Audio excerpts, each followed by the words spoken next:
Assalamualaikum warahmatullahi wabarakatuh. 90.1 Fas FM Family Radio Warna Baru untuk keluarga. Selamat malam keluarga Fas, di mana Anda berada, apa kabar untuk Anda malam ini? Alhamdulillah wa syukurillah.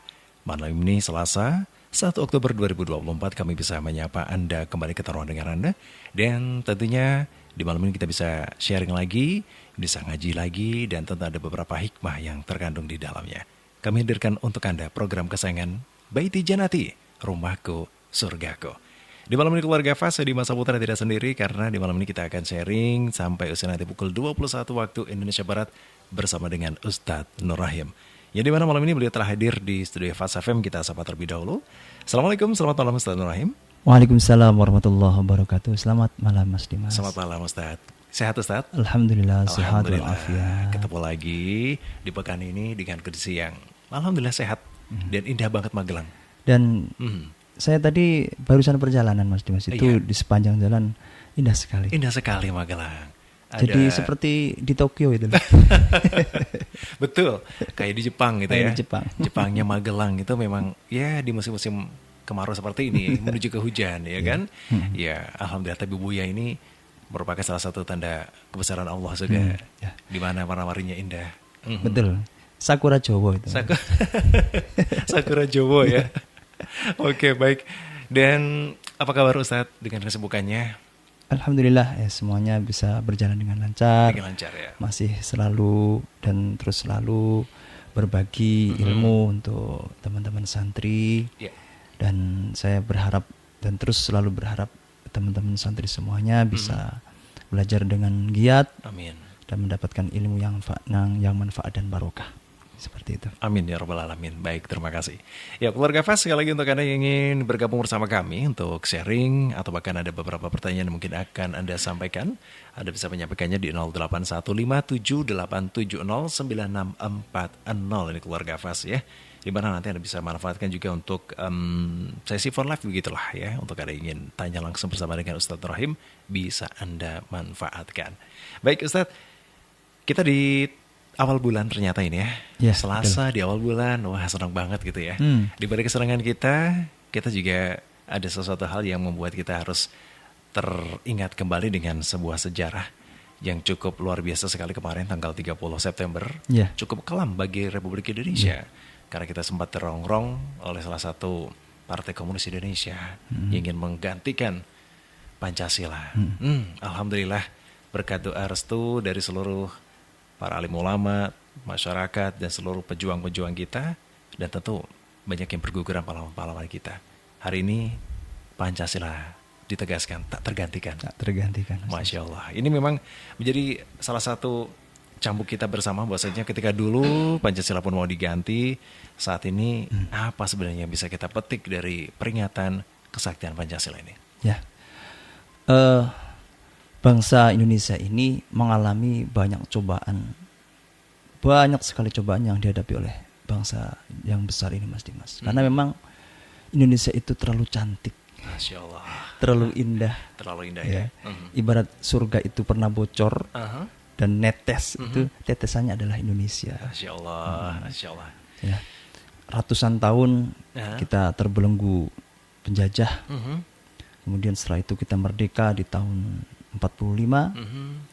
Kemudian setelah itu ujian yang terjadi adalah bagaimana ketika bangsa kita ini harus menyelesaikan permasalahan di dalam negeri atau di dalam internal bangsa kita ini. Iya, di rumah tangga sendiri. Iya, di rumah tangga sendiri. Dan itu lebih berat, lebih berat. Kalau seumpamanya berhadapan dengan musuh yang beda warna kulit atau beda bahasa atau jelas perbedaannya itu kita lebih mudah mengidentifikasi. Tapi ketika warna kulitnya sama, bahasanya sama, kemudian makanannya juga sama, tapi beda prinsip, beda pemikiran, ini yang sulit sekali. Nah, dan ini yang terjadi adalah ketika dulu di tahun setelah kemerdekaan itu ada semacam gejolak atau keinginan dari beberapa orang atau beberapa golongan yang ingin bahwa warnanya Indonesia bukan seperti yang kita nikmati sekarang ini. Itu tadi ada partai yang ingin mengganti ideologi bangsa kita ini menjadi ideologi komunis. Dan alhamdulillah ketika gerakan ini muncul, kemudian perlawanan bukan hanya oleh politisi saja, masyarakat, santri, bahkan ulama dan kiai. Walaupun saat itu terjadi banyak korban, banyak terjadi pembunuhan yang terjadi di para ulama itu, tapi tidak menghentikan perjuangan beliau, para ulama dan para santri untuk terus merdeka untuk yang kedua kali. Kedua kali, Masya Allah. Ya. Jadi di saat dulu ingin merdeka dari penjajah, kalau yang berikutnya adalah merdeka dari rongrongan ajaran-ajaran yang tidak sesuai dengan pemikiran atau kultur dari kita bangsa Timur, yaitu kultur yang berwarna. Pancasila itu kan mengajarkan warna, Mas Dimas. Yeah. Kita itu lahir tidak bisa disamakan, satu dengan yang lain tidak bisa sama. Allah menciptakan manusia itu berjenis-jenis, dari sisi bahasa, dari sisi kultur, dari sisi bangsanya, kemudian dan sebagainya lah. Banyak sekali perbedaan-perbedaan itu, yang mana ketika perbedaan itu tidak bisa menjadi kekuatan, justru nanti perbedaan malah akan membuat orang-orang itu berat dalam perbedaan.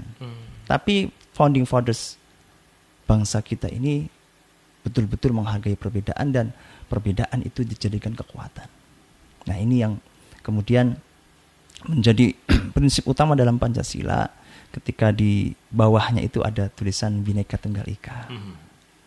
Kita beda-beda suku, bahasa, agama, tapi semuanya adalah Tunggal Ika.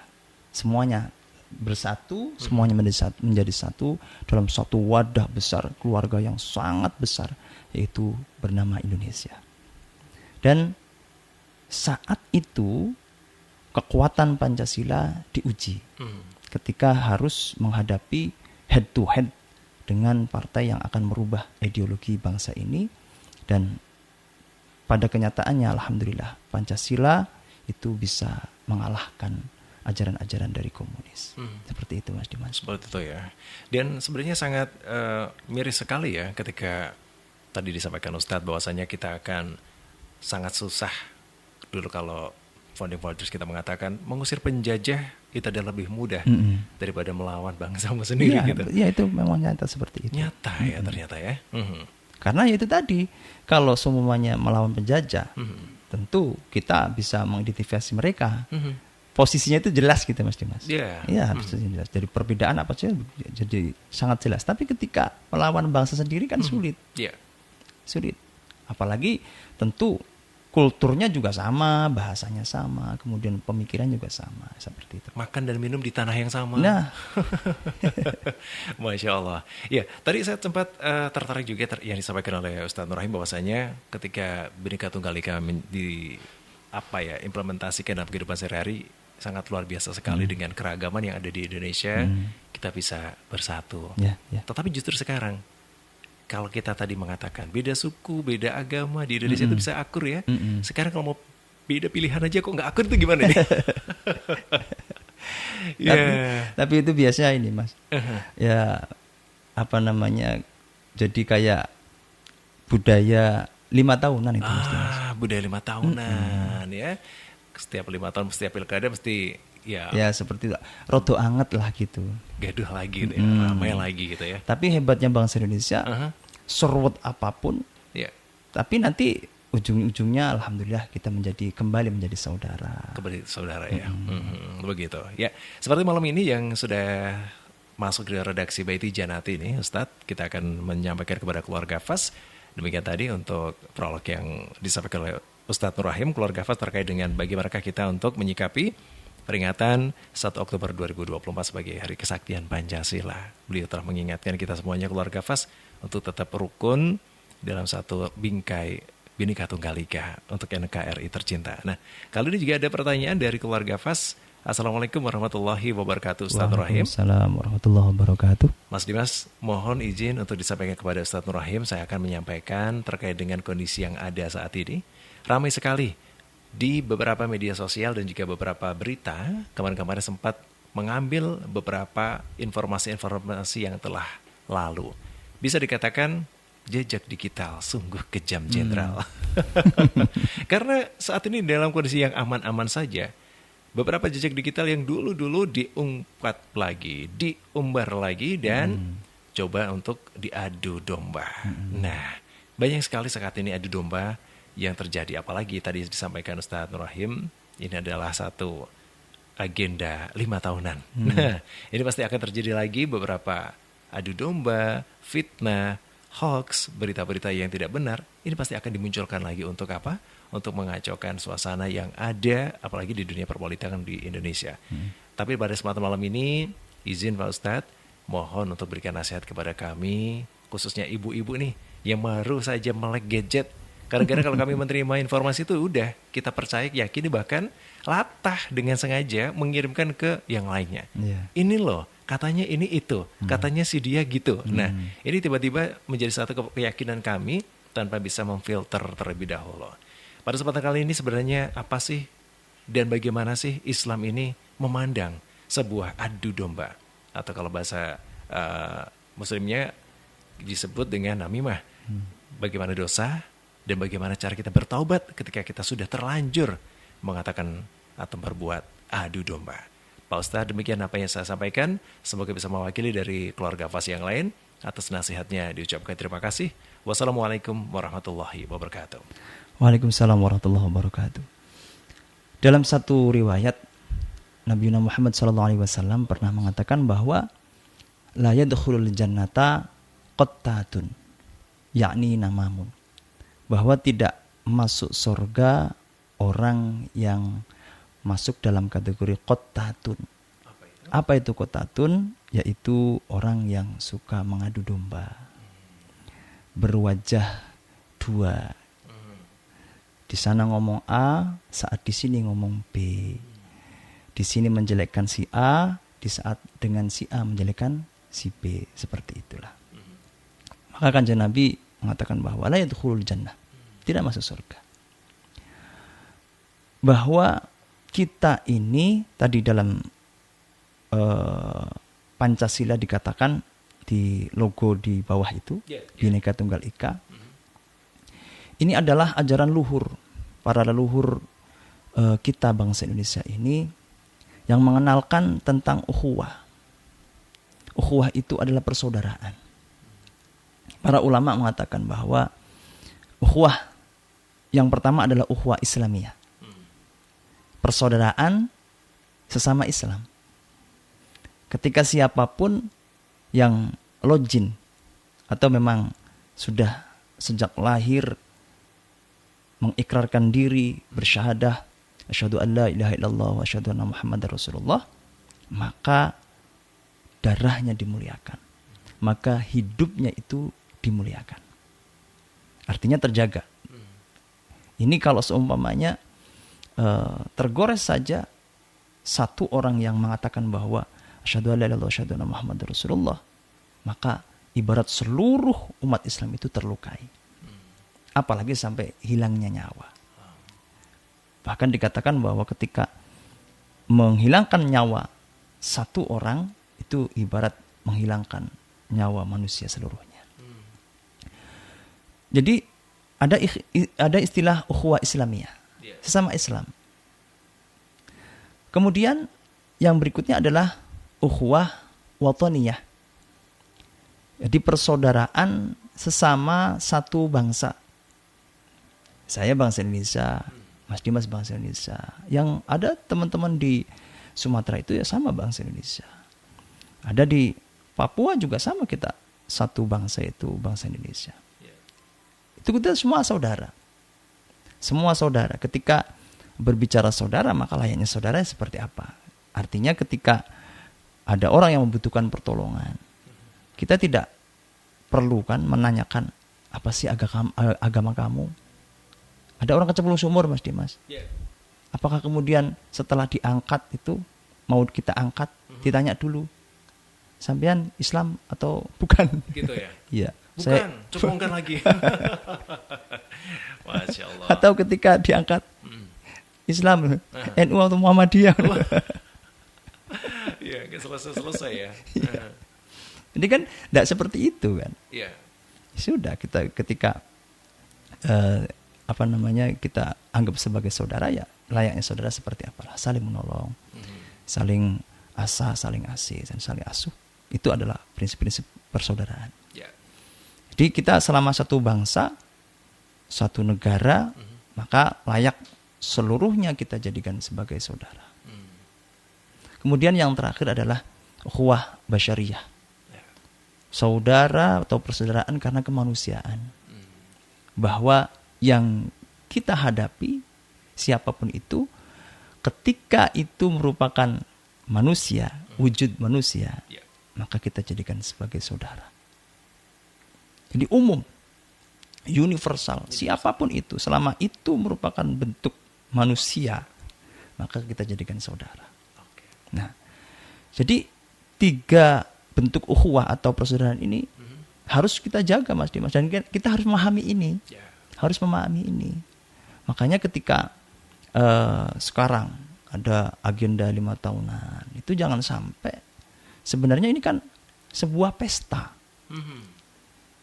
Pemilu, pilkada, atau pilpres dan sebagainya, itu kan sebenarnya pestanya kita sebagai rakyat Indonesia, yang harusnya disambut dengan gegap gempita, dengan ceria, dengan bahagia, nyenengke, kayak gitu. Karena kita ini dalam rangka apa sih? Kalau memang berbicara dewan, ya berarti kita sedang memilih wakil kita nih. Kalau kita sedang memilih bupati atau gubernur, ya, kita akan memilih siapa yang akan memimpin kita. Makanya tentu siapapun yang nanti sampai ke puncak sana, tentu adalah orang-orang yang terbaik. Mereka orang-orang hebat, orang-orang yang tentu sudah memiliki kemampuan untuk itu. Makanya jangan sampai pilkada atau pemilu lah pada umumnya ini kemudian membuat retaknya antara hubungan satu dengan yang lain. Terutama ketika ada informasi-informasi yang sifatnya kita tidak jelas. Ini jeluntrungnya kemana, dengan siapa, atau penulisnya siapa, atau yang membuat informasi itu siapa. Apalagi sekarang itu kan teknologi sudah IA itu, Mas Dimas. Seringkali sekarang suaranya seseorang atau Mas Dimas lah. Saya buatkan video, tapi sebenarnya video itu bukan wajahnya Mas Dimas. Kan bisa sekarang itu. Suaranya bisa seperti Mas Dimas. Dimirip-miripkan. Atau bahkan foto saja. Sekarang foto itu kan bisa dibuat video. Foto dan yang bisa bergerak ya. Bisa bergerak, artinya satu foto itu seakan dia bisa berbicara. Nah, itu kan sudah rentan sekali terhadap manipulasi informasi, manipulasi data dan sebagainya. Makanya memang ada kata-kata mulutmu harimaumu. Dan itu jelas, itu memang berdasar. Karena ujung dari semua dari tubuh kita ini yang akan menjadi ciri atau menjadi titik orang itu menilai adalah dari lisan. Dari lisan ya. Sejauh mana lisan itu berbicara, kita akan tahu, oh ini kualitasnya seperti ini, oh ini kapasitasnya seperti ini. Nah, ketika sekarang perkembangan teknologi yang begitu pesatnya, maka bukan hanya mulutmu harimaumu, tapi jarimu itu loh, jempolmu itu loh, itu jempolmu sudah menjadi sekarang harimaumu. Berhati-hatilah dengan scroll, kemudian forward, kirim ke grup dan sebagainya. Apalagi belum terkonfirmasi atau belum tervalidasi ini hoax atau bukan. Nah, jadi baiknya ketika memang ada informasi yang meragukan. Meragukan itu berarti karena sumbernya yang tidak jelas atau informasinya yang tidak jelas, itu dikonfirmasi terlebih dahulu, Mas Dimas. Agar Agar bagaimana nanti? Agar nanti saat kita men-share itu adalah betul-betul informasi yang sudah valid dan manfaat ya. dan bermanfaat kayak gitu.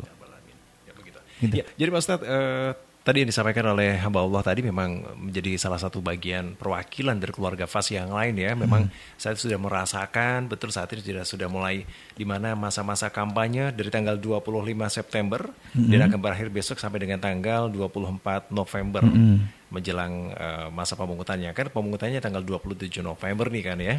Jadi paling nggak ada 1,5 bulan lah untuk masa kampanye ini akan dijadikan betul-betul untuk menyampaikan visi dan misi, dan masyarakat harapannya memahami bagaimana dengan hati nuraninya calon pemimpinnya gitu. Bukan justru ngopeni hal-hal yang tadi itu hoax mencari kesalahan orang lain dan juga yang lainnya. Nah, kan begini Ustaz, jatuhnya kan justru fitnah kan kalau sesuatu yang tidak benar disampaikan oleh orang. Dan ini bisa dikatakan fitnah berjamaah gitu. Nah, lantas bagaimana Islam memandang fitnah-fitnah ini yang terjadi karena mungkin pertama kebodohan seseorang yang tidak mau tabayun dulu, tidak mau tanya dulu, atau juga yang lainnya. Ya,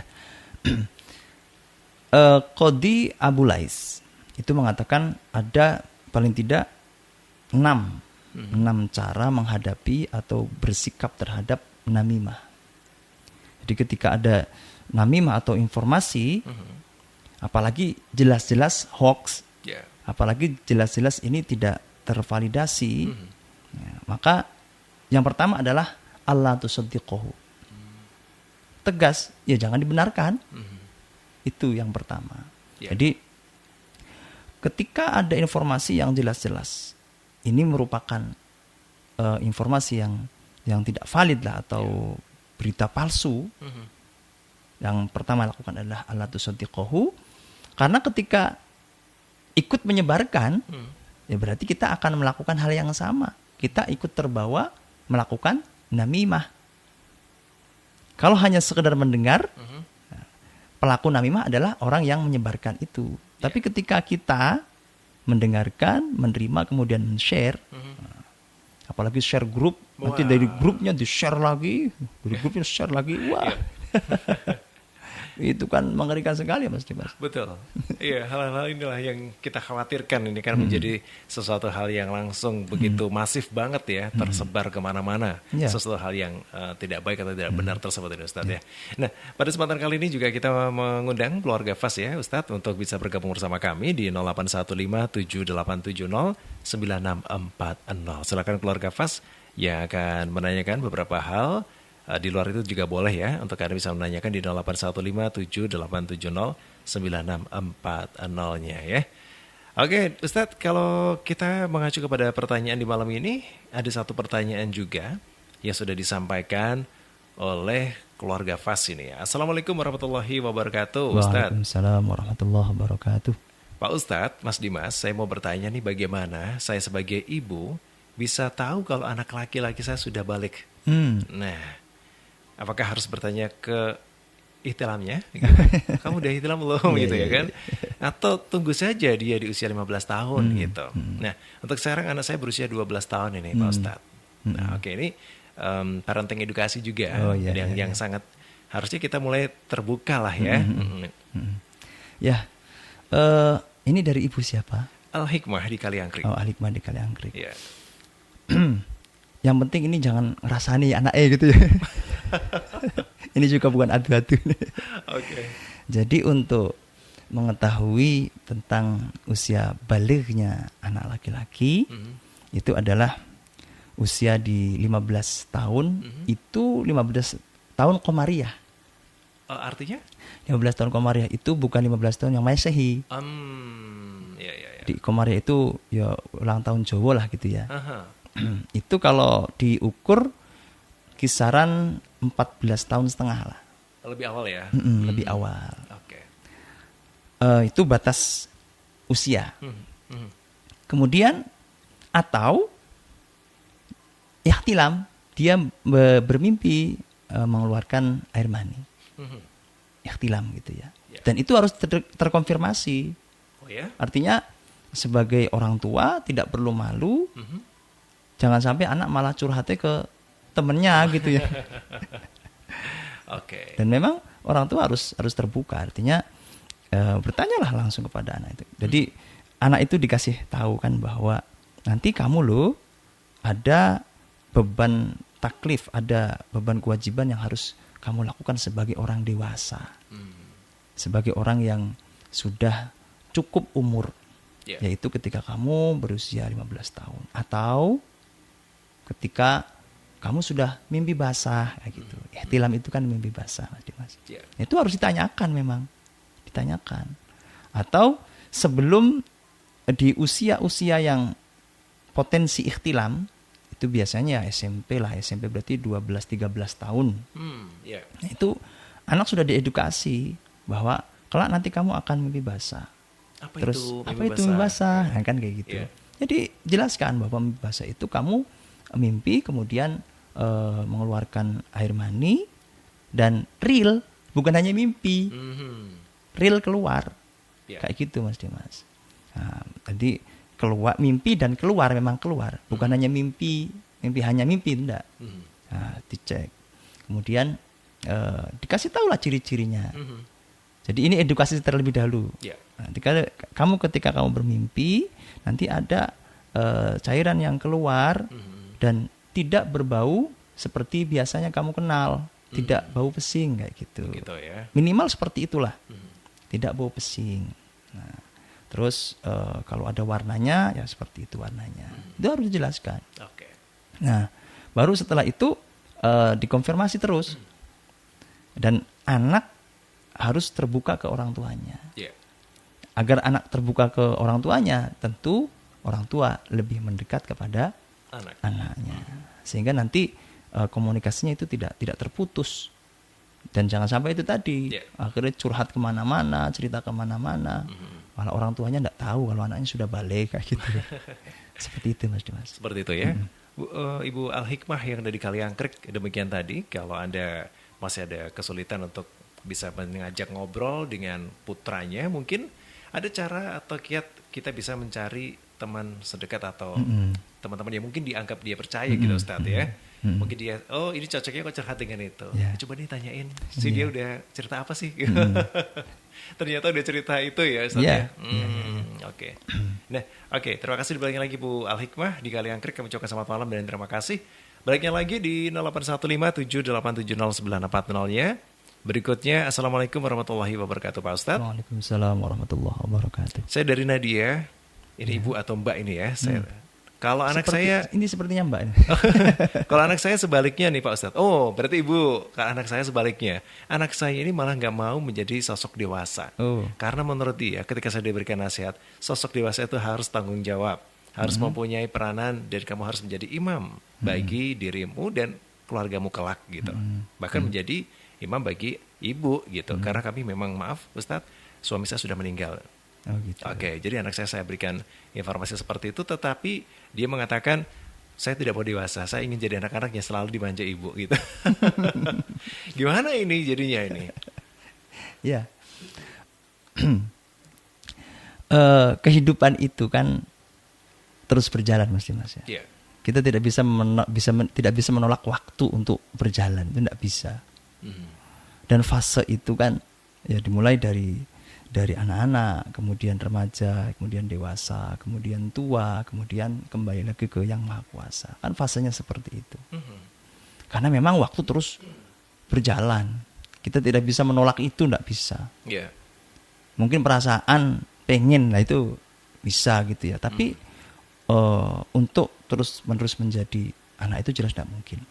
Itu yang pertama. Kemudian yang kedua, itu adalah pengolahan pikiran aja, olah pikir. Orang yang dewasa itu memang tampak bahwa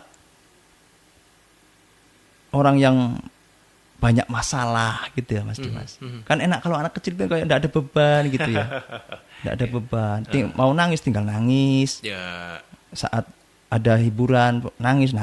Saat ada sedang berkabung malah ketawa-ketawa gitu. Anak kecil kan seperti itu. Nah, tapi kalau orang dewasa kan enggak. Orang yang sudah berusia itu kan tidak. Harus memahami posisi di mana, berbicara dengan siapa dan sebagainya. Tapi ingat, bahwa kita dihitung oleh Allah, amal kita dihitung oleh Allah adalah ketika kita sudah dewasa.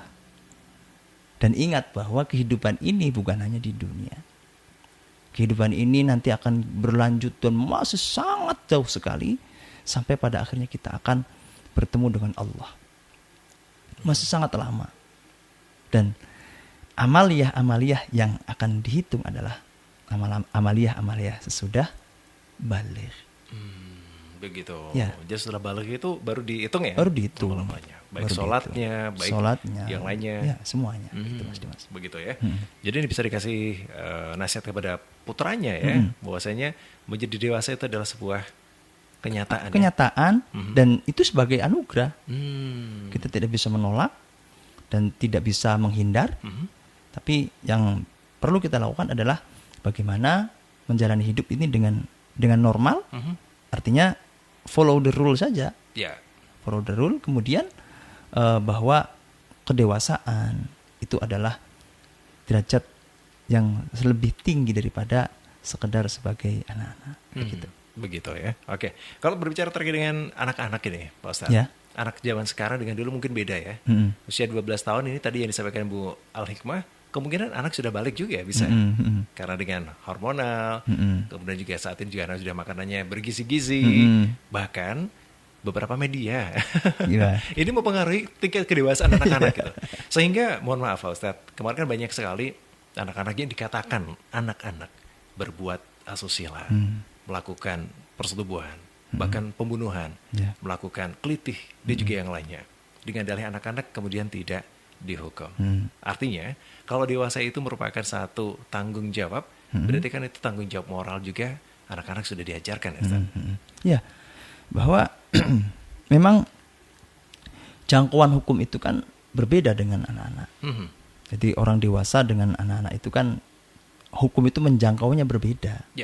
Karena memang anak-anak itu tentu pengetahuan, pengalaman dan sebagainya itu kan masih kalah jauh dengan orang-orang yang dewasa. Makanya jangkauan hukum itu berbeda dengan anak-anak. Kemudian bahwa anak-anak itu masih belum bisa mengontrol. Mengontrol dirinya itu aja belum bisa. Yang sering dilakukan adalah ketika, contoh kecil, ketika tersinggung saja, itu akan harga dirinya hancur, berkeping-keping gitu mas. Iya. Gitu. Dan ketika itu terjadi, ya sudah gelap mata. Itu memang anak-anak seperti itu. Anak-anak seperti itu ya. Diputusin pacarnya. Ya, wah, langsung ambil. Beb. Kalau mama sudah mutusin papa, padahal masih SD. Kan ada juga itu mas. Iya. Kejadian yang sampai harus mengakhiri hidup. Ini gara-gara ya yang bebeknya gitu. Oke. Ya. Jadi karena memang masih perlu pendampingan anak-anak itu. Perlu pendampingan. Yang sayangnya karena kurangnya pendampingan, input yang masuk ke pusat kesadarannya itu adalah input yang negatif. Dan ini berbahaya ketika anak-anak dicekoi dengan hal-hal yang negatif, hal-hal yang ekstrim. Itu berbahaya bagi anak-anak. Makanya sekali lagi ini menjadi tugas bukan hanya orang tua ya, semuanya lah ya Mas Dimas. Semuanya bagi orang-orang yang memiliki kepedulian untuk kesehatan anak, terutama kesehatan mentalnya, ya kita jaga bareng-bareng. Aset bangsa, aset untuk generasi-generasi yang akan datang ini. Begitu. Ini juga bergabung bersama kita ada Bu Indri yang ada di Gerabak ya. Pak Ustadz, Mas Dimas, terima kasih untuk Baiti Janati malam ini bisa memberikan parenting edukasi ya. Tapi kalau melihat tadi yang disampaikan Pak Ustadz bahwasanya saat ini bagaimana tidak seorang anak tumbuh cepat karena mereka dari bayi pun sudah diajarkan oleh contoh terbaiknya the Google dan juga the YouTube ya, sehingga anak-anak itu banyak contoh atau teladan itu justru dari sana gitu. Jadi mana itu pasti lepas kontrol dari orang tua karena pasti anak-anak ya sudah disuguhi dengan YouTube atau dengan gadget, maka orang tuanya sudah tidak ada perhatian sama sekali dengan anaknya. Meskipun mereka mengatakan itu butuh perhatian kami agar mereka diam dan juga lainnya, tetapi di balik itu tentu ada negatif vibe yang didapati oleh anak-anak gitu. Nah, saat ini juga banyak anak-anak kecil yang sudah berani dengan orang tua dan juga yang lainnya. Ini kebentuk dari dampak-dampak gadget tadi atau perubahan teknologi. Ya. Sekali lagi kadang-kadang yang disalahkan Mbah Google. Google itu kan searching engine Mas ya. Search engine ya. Search engine kan. Jadi beliau itu hanya menyediakan informasi saja. Jadi ada orang yang mau mengupload, mau memberikan informasi, kemudian oleh Mbah Google ini dipermudah saja akses untuk bisa mendapatkan informasi tersebut. Dan sebenarnya yang menyajikan itu ya manusia itu sendiri sebenarnya. Betul. Kalau Google itu hanya mesin pencari saja kan Mas Dimas. Dan sebenarnya ya data apapun yang ada input yang awalnya adalah dari manusia itu sendiri. Dan ini karena kita tidak bisa memantau, tidak bisa memastikan mengetahui siapa sih yang mengupload, siapa sih yang memberikan informasi, siapa sih yang menulis satu artikel atau sebagainya. Kita tidak tahu. Kadang ada batasan usia ini yang harus tontonan yang harus ditonton oleh usia sekian, kan kita tidak tahu batasan-batasannya. Nah, artinya Google itu hanya ketika klik SEX itu nanti munculnya yang tersaji semua. Semuanya. Oke. Gitu. Atau semuanya masak gitu ya. Semuanya langsung keluar semua oleh Mbak Google. Satu sisi kita berterima kasih lah kepada Google karena dibantu mencarikan kayak gitu. Yang terpenting adalah bagaimana menyikapi perkembangan teknologi yang sangat cepat. Perkembangannya itu sangat cepat sekali. Apalagi sekarang ada tadi saya sampaikan AI itu, artificial intelligence itu Mas Dimas. Itu kecerdasan buatan.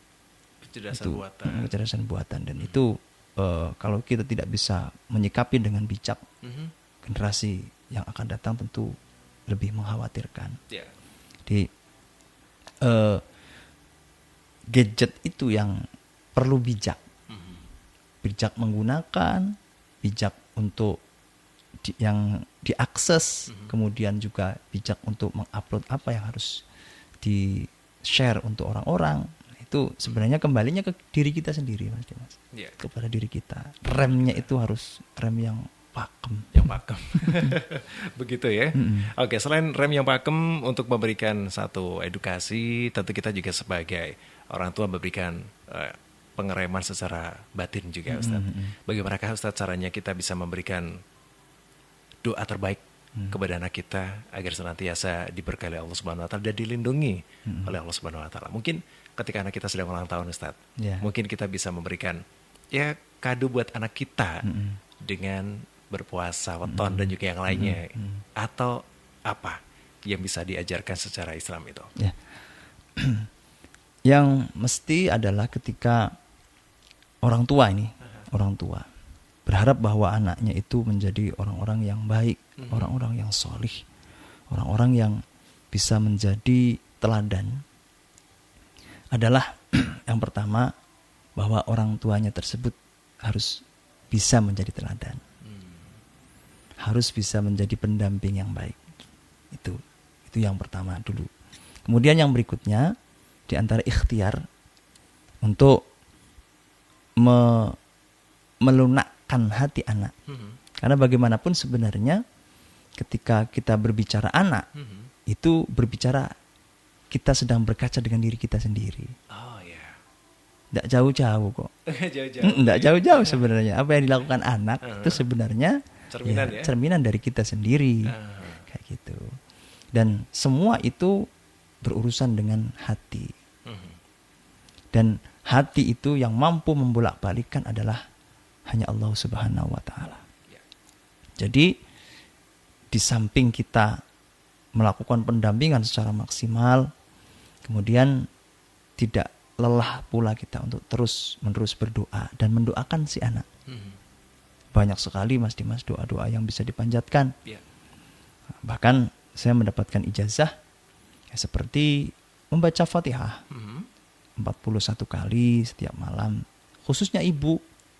Ya, ibu itu yang paling penting dalam hal doa, mendoakan anak. Iya, iya. Itu konektivitasnya itu luar biasa. Itu kalau malam mau tidur atau seperti apa? Terserah Mas Dimas. Yang jelas itu dilakukan di malam hari. Di malam hari ya. Iya. Setelah sholat isya boleh, atau kalau memang seperti Bunda Saroja itu, Iya. itu jam tengah malam gitu, Malam gitu ya. Oke. jam 2, jam 3 boleh, enggak apa-apa. Soalnya kalau istri saya itu bangun tengah malam. Oh, gitu. Alhamdulillah rajin. Mm-mm. Scroll. Paketannya sampai mana ya? Besok jam berapa ya sampai rumah ya? Masya Allah gitu. Ada paket malam gitu. Ada paket malam gitu ya. Manfaatin dong. Ada flash sale apa ya? Padahal membaca Fatihah 41 kali itu tidak perlu waktu yang berjam-jam. Oke. Maksimal itu 3 menit Mas Dimas. 3 menit sampai 5 menit lah. Yeah. Membaca Fatihah dengan khusyuk, dengan tenang, dan itu dikhususkan kepada anaknya. Jangan sekali-kali, tapi setiap kali atau seterusnya lah itu dilakukan. Agar hati itu bisa luluh, bisa lembut dan mudah menerima arahan dari orang tua. Oke, seperti itu. Gitu. Diawali dengan ilah khususon siapa atau seperti apa Ustaz? Ya itu. Makanya kalau semuanya memang tidak bisa dengan menggunakan bahasa Arab, pakai bahasa Jawa juga bisa Mas. Atau bahasa Indonesia bisa. Begitu. Saya hadiahkan Fatihah ini untuk anak saya, namanya Melati, kayak gitu. Ya, terus dibaca Fatihah 41 kali. Oke. Gitu.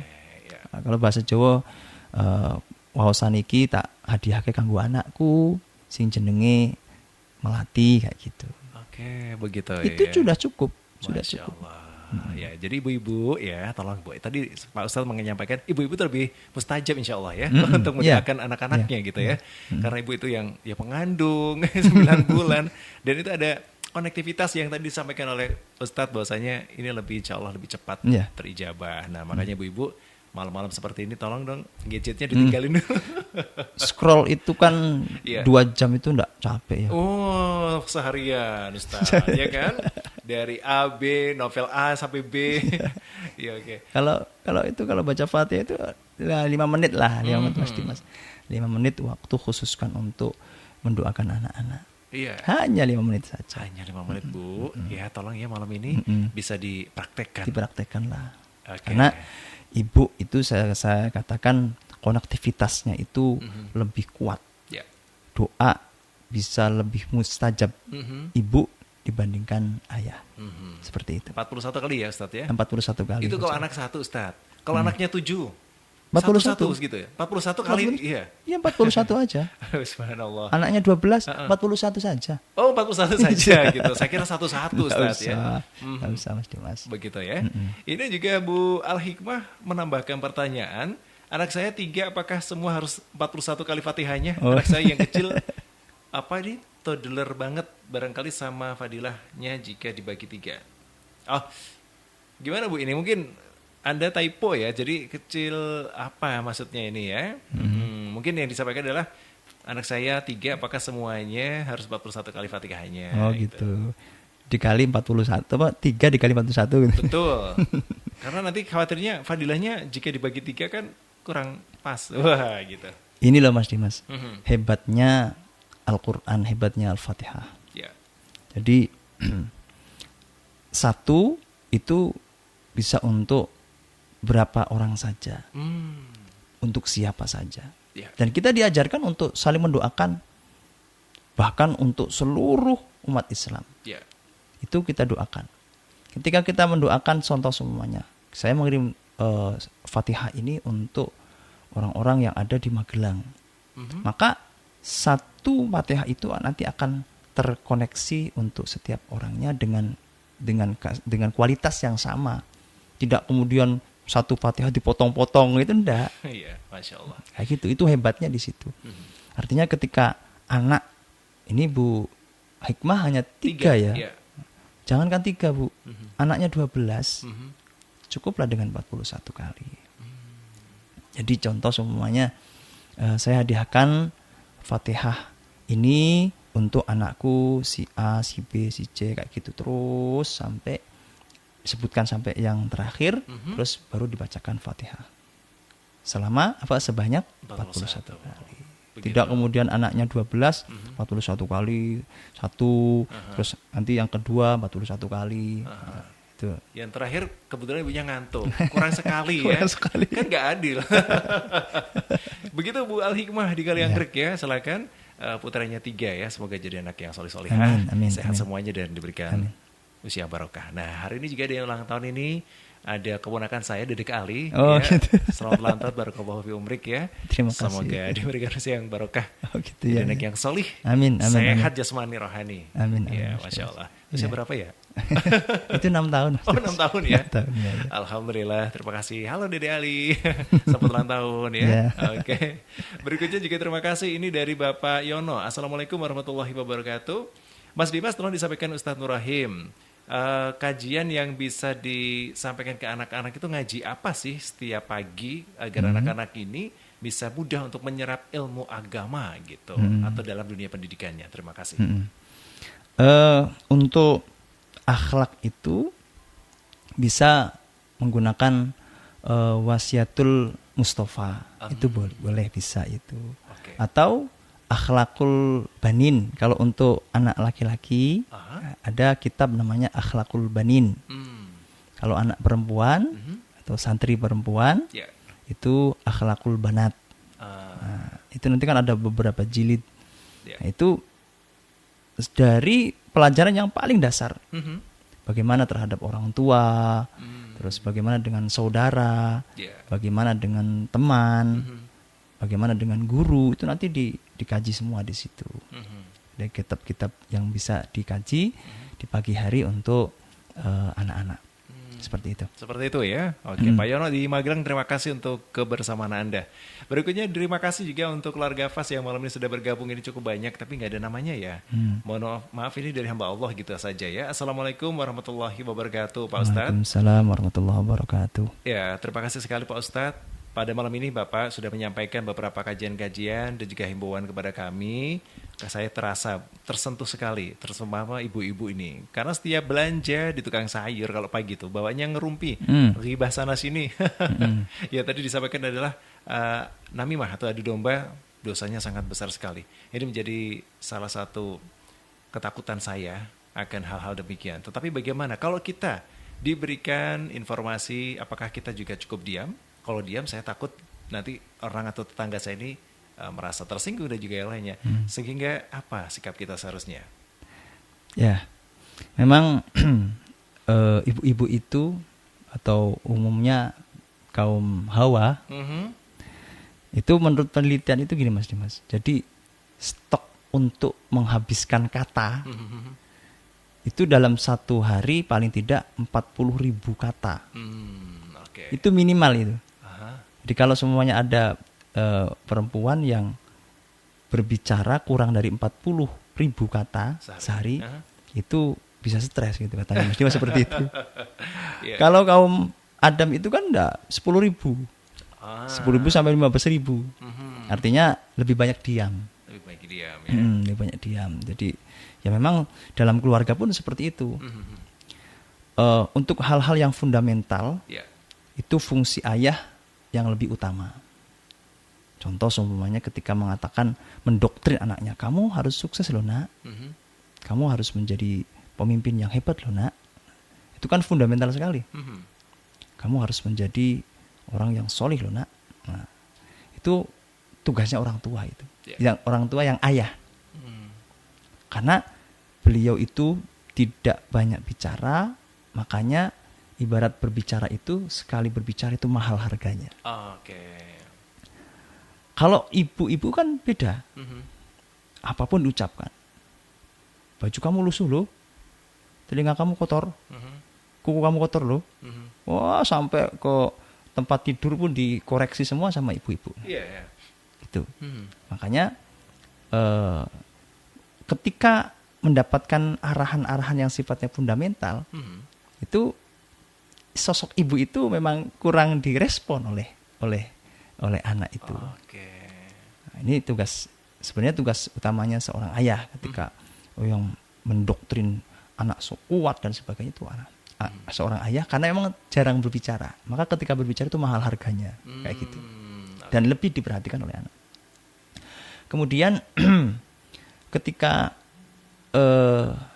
ini tadi kembali ke rumpi-rumpi di tukang sayur pagi itu ya. Iya. Bagaimana sikapnya?